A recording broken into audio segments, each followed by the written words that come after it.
जय हिंद साथियों। जैसा कि आप सभी जानते ही हैं कि उत्तर प्रदेश पुलिस भर्ती बोर्ड द्वारा रेडियो ऑपरेटर की आंसर की जारी कर दी गई है। तब से आप लोग भी लाखों वीडियो देख चुके होंगे कि कट ऑफ कितनी जाएगी, कट ऑफ कितनी जाएगी। लेकिन आपको अपने मतलब की वीडियो कहीं से भी नहीं मिली होगी कि आपको किन किन क्वेश्चन पर ऑब्जेक्शन करना है, और हमारे बुकलेट में जो हमारी आंसर की आई है उसमें कौन कौन से क्वेश्चन गलत हो सकते हैं कि जिन पे हम ऑब्जेक्शन करें और वो हमारा मार्क्स सही हो जाए। तो इसी संदर्भ में मैं इस वीडियो को लाने में लेट हो गया, क्योंकि मैं इस पे एनालिसिस कर रहा था और देख रहा था कि कौन कौन से क्वेश्चंस हैं जिन पे हम ऑब्जेक्शंस उठा सकते हैं और वो क्वेश्चन सही होने की प्रबल संभावनाएं हैं। इसलिए मैं आप सभी को, क्योंकि अलग अलग माध्यम से अलग अलग हमारे साथियों से मैं जुड़ रहा था, मैं बात भी हुई मेरी काफ़ी सारे लोगों से, लेकिन इतने लोगों तक अलग अलग तरीके से बात को समझाना काफ़ी टफ हो रहा था। इसलिए मैंने सोचा कि मैं एक वीडियो बना के डाल देता हूँ, उसमें सभी को पता चल जाएगा कि हमें कौन कौन से क्वेश्चन पे ऑब्जेक्शन करना है। जैसा कि मेरा पेपर 31 जनवरी 2024 को फर्स्ट शिफ्ट में था, तो मैं उस शिफ्ट के क्वेश्चंस को बता देता हूँ। मैंने भी अपने गुरुजनों से थोड़ी हेल्प ली है, RWA और SD कैंपस, इस तरीके से अलग अलग सोर्सों से कुछ क्वेश्चंस के बारे में जानकारी मिली, और कुछ की एनालिसिस जब मैंने देखा कि हाँ क्वेश्चंस गलत हैं, जिनके आंसर्स गलत दे रखे हैं, फिर मैंने अपनी पूरी रिस्पॉन्स की देखी। फिर मैंने उसको चेक किया, एक एक जो मेरा गलत हो रहा था या जो मेरा सही था, फिर मैंने उसको सब कुछ चेक करा कि कौन कौन से ऐसे क्वेश्चंस हैं कि जिन पे हम ऑब्जेक्शन कर सकते हैं। तो फिर मैंने उनकी एक लिस्ट बनाई और मैंने ऑब्जेक्शन कर दिया है। और कल तक हमारे पास रात के 12 बजे तक का समय है। तो आप लोग भी, अगर आपका भी 31 जनवरी को फर्स्ट शिफ्ट में पेपर था, तो अधिक से अधिक संख्या में उस पर ऑब्जेक्शन कीजिए। मैं आपको सारे सबूत और जो जो गलत क्वेश्चंस हैं मैं उन सभी को आपको प्रोवाइड करा देता हूं। जैसा कि आप सभी देखिए कि 31 जनवरी को क्वेश्चन नंबर जीके जीएस में, फर्स्ट क्वेश्चन हमारा जीके जीएस में क्वेश्चन नंबर 53 है मेरे सेट में, जो कि गलत दे रखा है। क्वेश्चन नंबर 53, ये देखिए, इन्होंने बोला है कि अम्लीय वर्षा के लिए निम्न में से कौन उत्तरदायित्व है। तो हमें पता है कि जो अम्लीय वर्षा होती है उसमें सल्फर और नाइट्रोजन जल में घुलनशील होते हैं। आयोग ने भी यही आंसर माना है, लेकिन इन्होंने मेनली लिखा है कि अम्लीय वर्षा के लिए निम्न में से कौन उत्तरदायित्व है। इन्होंने हमें ऑप्शन में दे रखा है सल्फर के जल में घुलनशील ऑक्साइड। दोस्तों, जब भी हमारे पास ये एक यूनिक फॉर्म में दे रखा होगा सल्फर में घुलनशील जल के ऑक्साइड, तो हमारा ऑप्शन यही सही होगा। अगर ये हमें ऐसे अकेले में नहीं दे रखा होता, तब हमारा ऑप्शन नंबर सी सही हो सकता था। इसका प्रूफ मैं आपको दिखाता हूँ। आप भी गूगल पर जाके सर्च करके इसको देख सकते हैं, या कोई भी आप किसी भी एक अच्छे टीचर की जो बड़े राइटर हो उनकी आप बुक जब पढ़ेंगे तो आपको ये चीज़ मिल जाएगी। देखिए, इसमें लिखा है कि अम्ल वर्षा के लिए कौन उत्तरदायित्व होता है। तो मुख्यतः जो तत्व होता है सल्फर के ऑक्साइड ही इसके लिए उत्तरदायित्व होते हैं। इसीलिए मैंने आयोग को रिपोर्ट भी करा है, और मैंने प्रूफ के साथ लगाया भी है कि आपको ये चीज़ इसमें ऑप्शन नंबर बी सही करना चाहिए। ठीक है दोस्तों, नेक्स्ट क्वेश्चन की बारी आती है। नेक्स्ट क्वेश्चन है हमारा क्वेश्चन नंबर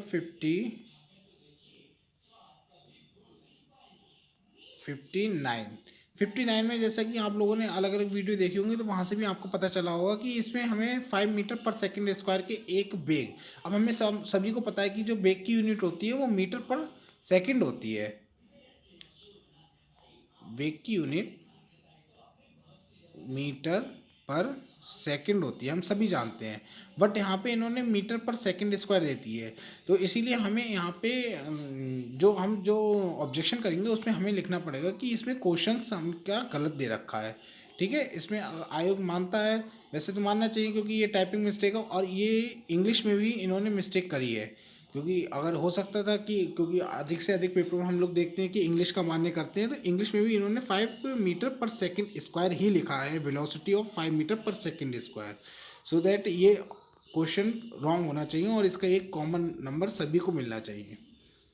इसके बाद नेक्स्ट हमारा आता है क्वेश्चन नंबर 61। 61 में इन्होंने दिया है the fill in the blanks the often employed as a secondary standard reference electrode. तो इसमें जो है इन आयोग ने ऑप्शन सी को माना है, कोलोमल इलेक्ट्रोड, ठीक है। लेकिन इसमें क्या है, दोनों ऑप्शन AG/AgCl इलेक्ट्रोड और कैलोमल इलेक्ट्रोड ये दोनों ही सही होंगे। इसका मैं आपको प्रूफ दिखाता हूँ। ये देखिए, however this electrode is impartially in routine uses, thus secondary reference electrode such as calamine sulfate and a silver chloride। तो इसीलिए इसके ये दोनों ऑप्शन सही होंगे। इसीलिए मेरा भाइयों सभी से निवेदन है कि आप अधिक से अधिक संख्या में आपत्ति दर्ज कराइए, तभी हमारी जो आपत्तियां हैं अधिक से अधिक संख्या में आयोग के पास जाएंगी, तो आयोग इस आंसर को चेंज करेगा और अधिक से अधिक लोगों को फायदा पहुंचेगा। अब क्वेश्चन नंबर 105। मैथ में एक क्वेश्चन रॉन्ग दे रखा है इन्होंने, जिसका आंसर रॉन्ग, क्वेश्चन रॉन्ग नहीं है मतलब आंसर रॉन्ग दिया है इन्होंने। ये 5 पुरुषों वाला, 5 पुरुषों का औसत वजन 3 किलो से कम हो जाता है जब उनमें से एक 150 किलो वजन वाले व्यक्ति को दूसरे व्यक्ति द्वारा प्रतिस्थापित किया जाता है। इस नए व्यक्ति को फिर से दूसरे व्यक्ति द्वारा प्रतिस्थापित किया जाता है जिसका वजन उसके द्वारा बदले गए व्यक्ति से 30 किलोग्राम कम है। इस दोहरे परिवर्तन के कारण औसत में समग्र परिवर्तन कितना है। तो दोस्तों इसका सॉल्यूशन मैं आपको प्राप्त करवा रहा हूँ, तो उससे आप भी ऐसे सॉल्व करके आयोग को भेज सकते हैं। जैसे ये लिखा हुआ है, देखिए, क्योंकि क्या लिखा है कि 5 आदमियों का औसत 3 किलोग्राम से क्या हो जाता है, कम हो जाता है। तो 5 तियाँ 15 हो गया, 15 केजी क्या हो रहा है, कम हो रहा है। यानी कि जो 150 केजी का दूसरा व्यक्ति आ रहा है, ठीक है, तो फर्स्ट वाला कितने का हो जाएगा, 165 केजी का। फिर जो सेकंड वाले से था कि 150 केजी से उसने क्या किया, 30 केजी और कम किया। थर्ड वाला जो व्यक्ति आया उसका कितना था, 120 केजी। तो इन फर्स्ट वाले और थर्ड वाले के बीच का, क्योंकि इन्होंने क्या किया, समग्र परिवर्तन। समग्र परिवर्तन क्या होता है, first value last value upon जितने नंबर ऑफ कैंडिडेट या फिर मान लो जितने लोग होते हैं, ठीक है। तो यही तो होता है हमारा जब हम एवरेज को निकालते हैं। तो 165 में से 120 को हटा देंगे, हमारे पास कितना बच जाएगा, 45। 45 में हमारे आदमी कितने थे, 5 आदमी थे। 5 से डिवाइड करेंगे तो आंसर कितना आना चाहिए, 9। लेकिन आयोग ने हमें आंसर कितना दिया है, 6 आंसर दिया है, जो कि गलत है। आयोग ने हमें 6 आंसर दिया है, जो कि गलत है। इसलिए हमें ऑप्शन डी के साथ 9 के साथ जाना चाहिए। इस क्वेश्चन पे भी आप अधिक से अधिक आपत्तियां दर्ज कर सकते हैं। और एक क्वेश्चन जीके जीएस में गलत है, क्वेश्चन नंबर 49। 49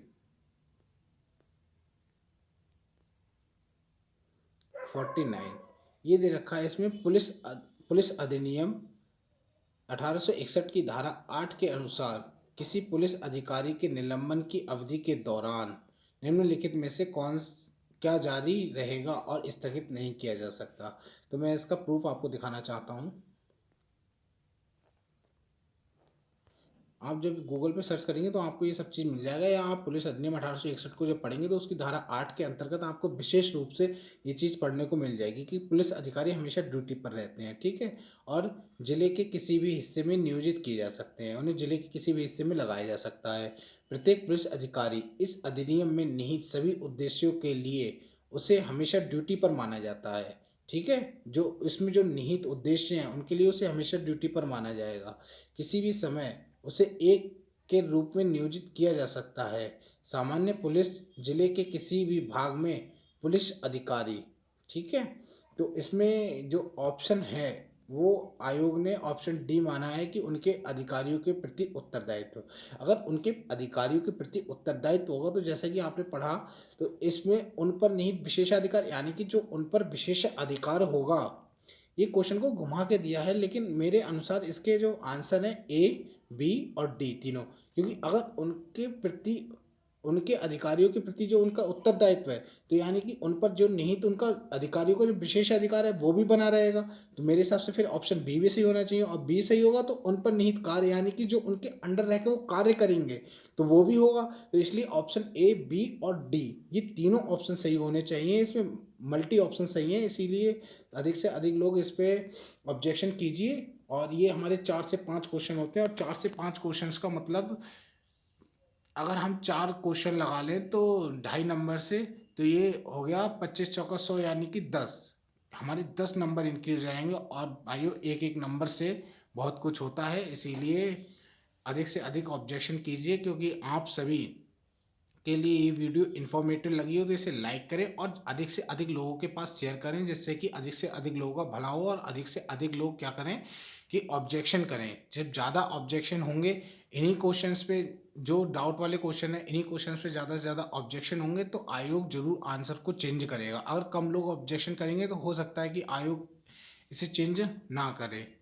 तो इसलिए साथियों, आप सभी ने कट ऑफ की वीडियो बहुत सारी देखी होंगी, लेकिन आप सभी को भी पता है कि आपने जब पहले कोई भी एग्ज़ाम दिया होगा तो उसमें कट ऑफ की वीडियो देखी होंगी, तो इतनी इन्फॉर्मेटिव और कट ऑफ कोई भी नहीं बता सकता।